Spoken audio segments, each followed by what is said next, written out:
Tout au long de l'année, nous avons reconstitué des parfums antiques pour compléter la collection du Musée international de la parfumerie à Grasse.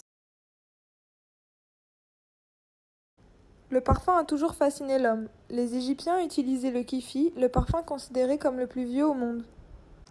Composé d'une quinzaine d'ingrédients, le mélange était brûlé comme offrande pour les dieux, mais également pour ses vertus apaisantes et son effet thérapeutique sur les voies respiratoires. À cette époque, les parfums étaient fabriqués à base d'huile. Nous avons reconstitué 2 parfums. L'irinon, mélange de rhizome d'iris et d'huile d'olive, à l'odeur boisée et vanillée, ainsi que le rhodinon, reconstitué avec la rose centifolia. Ce parfum a des notes très vertes accompagnées d'une forte odeur de rose. Dans la Bible se trouvent des recettes de parfums. Parmi celles-ci, nous avons reconstitué le saint crème, connu sous le nom d'huile d'onction. Cette huile parfumée à l'odeur de cannelle était utilisée pour les saints sacrements comme le baptême ou l'extrême onction. Constitué de 4 ingrédients en part égale, l'ensemble de l'autel des parfums était utilisé strictement pour honorer Dieu.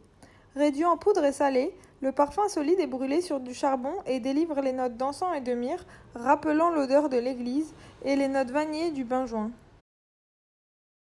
Au Moyen-Âge est fabriqué le premier parfum à l'aide de la distillation, l'eau de la reine de Hongrie. Il aurait permis à cette femme âgée de 72 ans de retrouver jeunesse et beauté et d'être demandée en mariage par le roi de Pologne.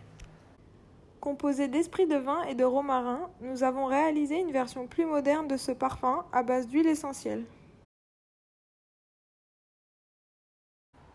Les parfums que nous avons formulés sont analysés en chromatographie en phase gazeuse. Les parfums solides sont mis à brûler sur charbon. Les fumées sont aspirées et piégées dans un sac à l'aide d'un moteur. Une autre alternative est d'emprisonner les fumées sous cloche. Une fibre SPME est ensuite mise en contact pour récupérer les molécules odorantes des fumées. La fibre est injectée dans l'appareil pour l'analyse des molécules présentes lors de la fumigation du parfum. Vous pouvez retrouver le fruit de notre travail au Musée international de la parfumerie à Grasse. Les parfums sont exposés dans les diverses salles de la collection permanente du musée. Chaque parfum est illustré d'une vidéo qui détaille une reformulation possible.